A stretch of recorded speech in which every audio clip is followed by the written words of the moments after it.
धर्मवीर आनंद दिघे यांच्या 25व्या पुण्यतिथी निमित्त उपमुख्यमंत्री एकनाथ शिंदे यांचं अभिवादन. धर्मवीर आनंद दिघे यांच्या 25व्या पुण्यतिथी दिनानिमित्त उपमुख्यमंत्री एकनाथ शिंदे यांनी आनंद आश्रमात येऊन दर्शन आणि अभिवादन केले. त्यानंतर शक्तीस्थळावर जाऊन त्यांनी आनंद दिघे यांना श्रद्धांजली अर्पण केली. यावेळी परिवहन मंत्री प्रताप सरनाईक, खासदार नरेश म्हस्के, आमदार रवींद्र फाटक, महापौर शर्मिला पिंपळकर यांच्यासह शेकडो शिवसैनिक आणि कार्यकर्ते उपस्थित होते. आनंद आश्रमात भजन मंडळींनी धर्मवीर आनंद दिघे यांच्यावर आधारित गीतांचं सादरीकरण केलं. उपमुख्यमंत्री एकनाथ शिंदे यांनी भजन मंडळींची भेट घेत त्यांच्याशी संवाद साधला. यावेळी मोठ्या संख्येनं नागरिकांनी उपमुख्यमंत्री एकनाथ शिंदे यांची भेट घेऊन आपल्या समस्या आणि व्यथा मांडल्या, तर अनेक नागरिकांनी विविध मागण्यांची निवेदनही त्यांच्याकडे सादर केली. शिंदे यांनी नागरिकांचं म्हणणं जाणून घेत संबंधित विषयांवर योग्य ती कार्यवाही करण्याचं आश्वासन दिलं.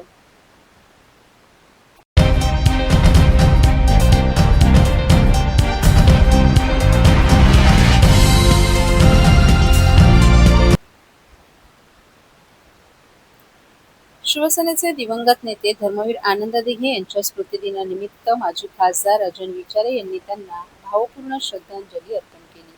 दिघे साहेबांना जाऊन तब्बल 25 वर्ष झाली असली तरी त्यांच्या आठवणी आजही प्रत्येक शिवसैनिकाच्या मनात आणि हृदयात कायम असल्याच्या भावना विचारे यांनी व्यक्त केल्या. आज दिघे साहेबांची आठवण न येणारा एकही दिवस जात नाही. कुठलाही सण किंवा सामाजिक कार्यक्रम असो, दिघे साहेबांच्या स्मरणाशिवाय तो सुरू होत नसल्याचं विचारे यांनी सांगितलं. दिघे साहेबांनी असंख्य निष्ठावंत कार्यकर्ते घडवले. आमच्यासारख्या सर्वसामान्य कार्यकर्त्यांना त्यांनी इथपर्यंत पोहोचवलं. आमचा गल्ली ते दिल्ली हा प्रवास धर्मवीर आनंद दिघे आणि हिंदू हृदय सम्राट शिवसेना प्रमुख बाळासाहेब ठाकरे यांच्या आशीर्वादामुळे शक्य झाल्याचंही राजन विचारे यांनी सांगितलं. दिघे साहेबांनी निर्माण केलेले अनेक कार्यकर्ते आजही त्यांच्या विचारांशी आणि शिवसेनेच्या निष्ठेशी जोडलेले आहेत. शेवटच्या क्षणापर्यंत दिघे साहेब शिवसेनेशी प्रामाणिक राहिले आणि हिंदू हृदय सम्राट शिवसेना प्रमुख बाळासाहेब ठाकरे यांच्या सोबत राहिले, असे भावनिक उद्गार विचारे यांनी यावेळी काढले.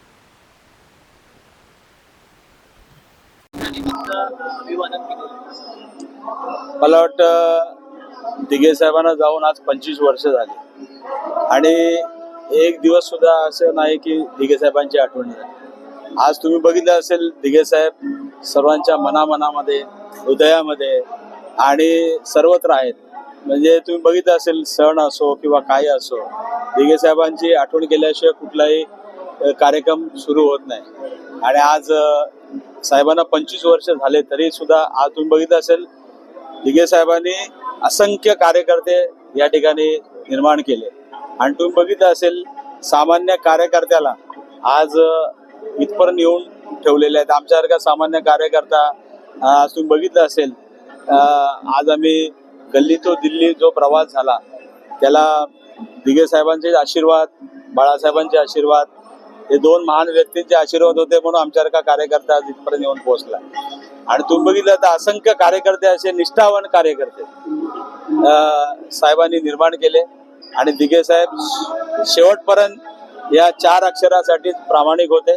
आणि तुम्ही बघितलं असेल, शेवटच्या क्षणापर्यंत दिघे साहेब हिंदू हृदय सम्राट शिवसेना प्रमुख बाळासाहेब ठाकरे यांच्या बरोबर होते.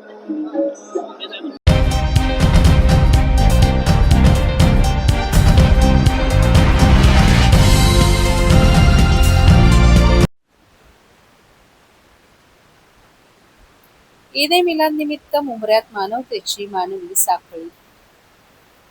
इस्लाम धर्माचे संस्थापक पैगंबर मोहम्मद यांनी मानवता, बंधुता आणि शांततेचा संदेश दिला.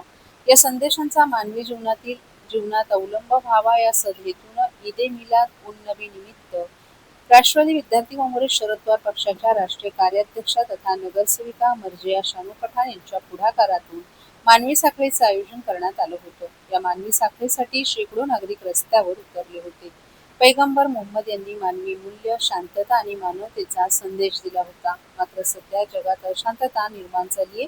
जगात जे सुरू आहे ते थांबावं आणि लहान मुलांमध्ये मानवतेची शिकवण रुजावी या सदहेतूने ठाणे महापालिकेचे विरोधी पक्षनेते अशरफ शानू पठाण आणि मर्जिया पठाण यांनी या मानवी साखळीचं आयोजन केलं होतं.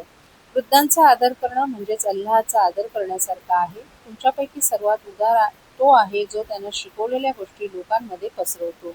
अल्लाहच्या नजरेत महिला पुरुषांपेक्षा जास्त प्रिय आहेत आणि जो पुरुष आपल्या महरम महिलांना आनंद देईल त्याला अल्लाह खूप बक्षीस देईल. खोटं बोलणं तुमच्या उपजीविकेवर नकारात्मक परिणाम करेल आदी संदेशाचे फलक हातात घेऊन शेकडो अबालवृद्ध, महिला, तरुण दारुल फलाह मशिदीसमोरील मानवी साखळीत सहभागी झाले होते. यावेळी विरोधी पक्षनेते शानू पठाण यांनी आम्ही हा संदेश मानवी साखळीद्वारे गेल्या अनेक वर्षांपासून लोकांसमोर आणि नागरिकांसमोर मांडत आहोत की आज जे जगात द्वेषपूर्ण वातावरण आहे, संपूर्ण जगात युद्धजन्य परिस्थिती निर्माण झाली आहे. अमेरिका इराणशी लढत आहे, रशिया युक्रेनशी लढत आहे. संपूर्ण जगामध्ये एक प्रकारे वाईट वातावरण तयार झाले. अशा वातावरणात या परिस्थितीत आज प्रेषितांचा संदेश जगात पोहोचवणं आवश्यक आहे की माणसाला शांतता आणि बंधुता यांची काय गरज आहे. आम्ही हातात पकडलेल्या फलकांवर अल्लाह तुमच्या रूपांकडे पाहत नाही तर तुमच्या कर्मांकडे आणि तुम्ही लोकांसोबत कसे वर्तन करतात त्याकडे पाहतो असं त्यांनी सांगितलं.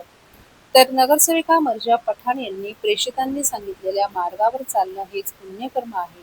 आपलं कुटुंब समाजात कसं वागावं हे प्रेषितांनी सांगितलंय. त्यांची ही शिकवण आम्ही गेली 5 वर्षे या कार्यक्रमाद्वारे पोहोचवत आहोत. सध्या माजलेली अराजकता कमी करण्यासाठी आपल्याला प्रेषितांची शिकवण आत्मसात करावी लागेल. त्याचसाठी ही मानवी साखळी करण्यात आल्याचंही त्यांनी सांगितलं.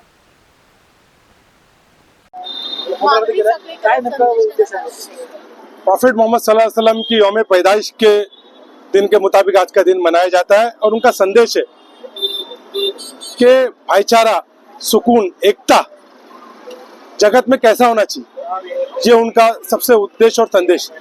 तो आज हमने उनका संदेश ह्यूमन चेन के जरिए कई वर्षों से हम लोगों को, नागरिकों को दिखाते कि दुनिया में आज जो नफरत का माहौल है, पूरी दुनिया में विश्व में जंग का माहौल छिड़ा हुआ है।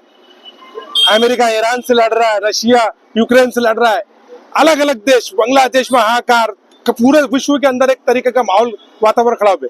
इस वातावरण में, इस मामले में आज प्रॉफिट मोहम्मद सल्लल्लाहु अलैहि वसल्लम के संदेश को पहुंचाना विश्व में जरूरी है कि ये इंसान को सुकून और भाईचारे की जरूरत है। इसमें संदेश में लिखा है कि अल्लाह आपके सूरतों को नहीं देखता, आपके अमाल और आप लोगों के साथ कैसा बिहेवियर करते हो उसको देखता है। प्रॉफिट मोहम्मद सल्लल्लाहु अलैहि वसल्लम का मेरे हाथ में जो है वो है। तो आज के संदेश से हम ह्यूमन चेयर के जरिए उनकी कई सारी बातें वो विश्व में पहुंचाना चाहते हैं और एक माध्यम आप है जो आपके जरिए हम आज के दिन विश्व में प्रॉफिट मोहम्मद सल्लल्लाहु अलैहि वसल्लम की जो की हुई बातें, जो प्यार का संदेश है, जो अमन का संदेश है, वो विश्व में पहुंचे और हमारा देश, विश्व और हमारे राज्य में भाईचारा, प्यार, मोहब्बत हमेशा कायम रहे, ये संदेश है।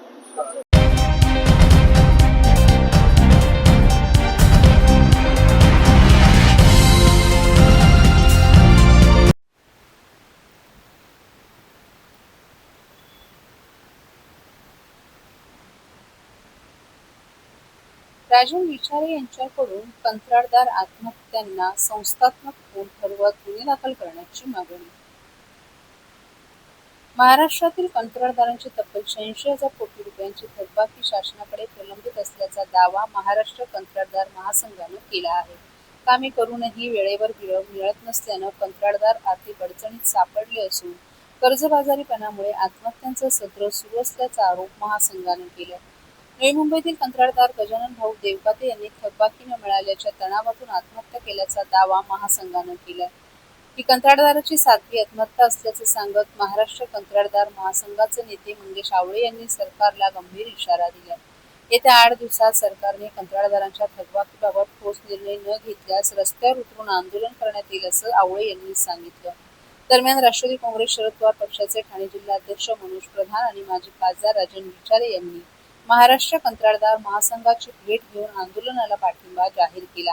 कंत्राटदारांच्या आत्महत्या या केवळ आत्महत्या नसून संस्थात्मक खून आहेत. यासाठी जे जबाबदार आहेत त्यांच्यावर गुन्हे दाखल झाले पाहिजेत अशी मागणी राजन विचारे यांनी केली आहे. गजानन देवकाते यांच्या कुटुंबियांना भविष्यात कोणत्याही प्रकारची आर्थिक मदत आवश्यक असल्यास ती करण्याचं आश्वासनही प्रधान आणि विचारे यांनी दिले. मनोज प्रधान यांनी कंत्राटदार महासंघाच्या आंदोलनाला पाठिंबा देणारं पत्रही दिलं आहे. दरम्यान शासनाकडून नव्या निविदा काढल्या जात असल्या तरी आर्थिक परिस्थिती मजबूत असलेल्या कंत्राटदारांनीच नवीन कामं स्वीकारावीत असं आवाहन महासंघानं केलं आहे. जुन्या कामांची थकबाकी प्रलंबित असताना नवीन कामे घेतल्यास कंत्राटदार आणखीन आर्थिक संकटात सापडू शकतात असा इशाराही महासंघानं दिला. आज स्वर्गीय आनंद दिघे यांच्या 25व्या स्मृतिदिनानिमित्त ठाण्यात आलेले उपमुख्यमंत्री एकनाथ शिंदे यांची कंत्राटदारांच्या शिष्टमंडळानं भेट घेतली. खासदार नरेश म्हस्के यांच्या माध्यमातून कंत्राटदारांच्या मागण्यांचं निवेदन उपमुख्यमंत्री एकनाथ शिंदे यांना देण्यात आलं. शिंदे यांनी निवेदन स्वीकारून कंत्राटदारांच्या मागण्याही जाणून घेतल्या. शेतकऱ्यांची तर राज्यातल्या परिस्थिती बिकट आहेच, मात्र आता कंत्राटदारांची देखील परिस्थिती बिकट झालेली आहे. 7 कंत्राटदारांनी आतापर्यंत आपलं जीवन संपवलेलं आहे. आपण आता कंत्राटदार महासंघाला पाठिंबा दर्शवलेला आहे. काय नेमकं सांगाल?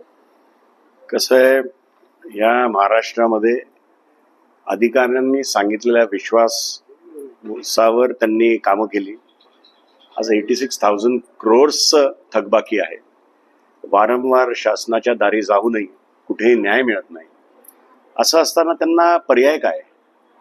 जे मोठे इन्फ्रावाले आहेत त्यांना अब्ज रुपयाची बिलं मिळत आहेत, पण हे जे छोटे कामगार आहेत, कॉन्ट्रॅक्टर आहेत, ज्यांना 1 लाख ते 10 लाख किंवा 1 कोटीपर्यंत कामं मिळत आहेत, त्यांची बिलच नाही निघत आहे.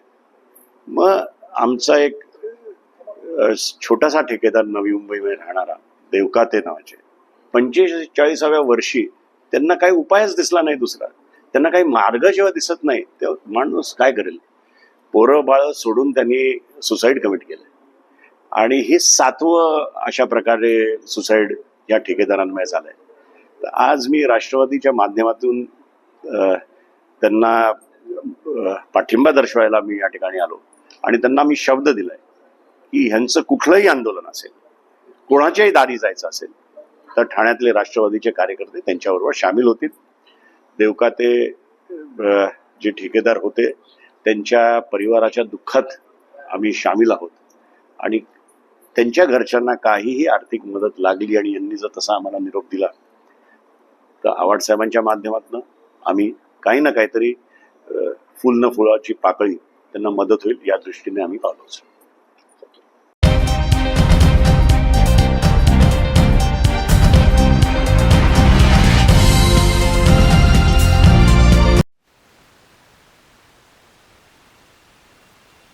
आनंद दिघेंपासून सुरू झालेली राखी बांधण्याची परंपरा ठाण्यात यंदाही कायम. धर्मवीर आनंद दिघे साहेबांना राखी बांधण्यासाठी शेकडो हजारो लाडक्या बहिणी ठाण्यात उपस्थित राहत असतात. दिघे साहेबांनी सुरू केलेली ही परंपरा उपमुख्यमंत्री एकनाथ शिंदे यांच्या माध्यमातून आजही कायम आहे. उपमुख्यमंत्री एकनाथ शिंदे यांच्यावर प्रेम करणाऱ्या हजारो भगिनी दरवर्षी ठाण्यात येऊन आपल्या लाडक्या भावाला राखी बांधतात. यंदाच्या कार्यक्रमासाठी महाराष्ट्राच्या कानाकोपऱ्यातून मोठ्या संख्येनं महिला भगिनी ठाण्यात येणार असल्याचं आयोजकांनी सांगितलं. महाराष्ट्राच्या विविध जिल्ह्यातून अनेक महिलांचे फोन आले असून शिंदे यांनी महाराष्ट्राच्या विकासासाठी घेतलेल्या मेहनतीबद्दल आणि महिलांसाठी केलेल्या मदतीबद्दल त्यांच्याप्रती कृतज्ञता व्यक्त करण्यासाठी राखी बांधण्याची इच्छा महिलांनी व्यक्त केली आहे. यंदा तब्बल 25,000 महिला भगिनी या कार्यक्रमाला उपस्थित राहण्याची शक्यता आहे. दरवर्षी ठाण्यात होणारा हा कार्यक्रम आता केवळ ठाण्यापुरता मर्यादित न राहता महाराष्ट्राचा कार्यक्रम झाला असल्याची भावना आयोजकांनी व्यक्त केली आहे. धर्मवीर आनंद दिघे साहेबांपासून सुरू झालेली भाऊ बहिणीच्या जिव्हाळ्याची ही परंपरा यंदाही मोठ्या उत्साहात पार पडणार आहे. हे जे मोठ्या प्रमाणात रक्षाबंधन उत्सव साजरा करायचे त्याच पद्धतीचा आता उत्सव यावेळी साजरा केला. काय विशेष आहे आणि काय वेगळं पण असेल? वेगळं पण असं नाही आहे. दरवर्षी धर्मवीर आनंद दिघे साहेबांना राखी बांधण्याकरता लाडक्या बहिणी शेकडोंच्या संख्येने, हजारोंच्या संख्येने टेमी नाक्यावरती उपस्थित राहायच्या. त्यानंतर एकनाथ शिंदे साहेबांनी सुद्धा दिघे साहेबांप्रमाणे काम सुरू केल्यानंतर शिंदे साहेबांवरती पण प्रेम करणाऱ्या ठाण्यातील हजारो भगिनी ज्या आहेत त्या ठिकाणी येतात. त्या ठिकाणी मोठा कार्यक्रम असतो आणि आपल्या लाडक्या भावाला राखी बांधत असतात. ही परंपरा दिघे साहेबांपासून सुरू आहे.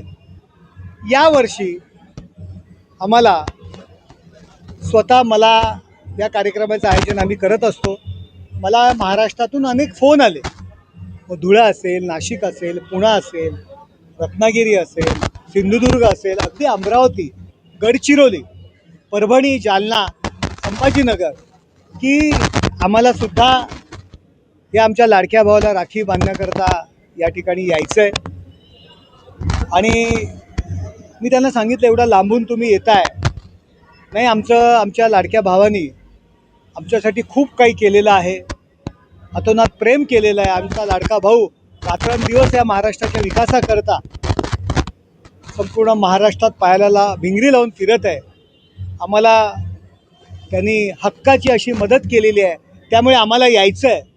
मला आत्तापर्यंत प्रत्येक महाराष्ट्राच्या कानाकोपऱ्यातून, जिल्ह्यातून सर्व भगिनींचे फोन आलेले आहेत आणि या दिवशी मला असं वाटतं 25,000 वरती महिला संपूर्ण महाराष्ट्रातून येतील, कारण जेवढे मला फोन आलेले आहेत त्यानुसार माझा अनुमान आहे. आणि तो कार्यक्रम दरवर्षी आमचा ठाण्याचा असतो, आता तो महाराष्ट्राचा होणार आहे. धन्यवाद.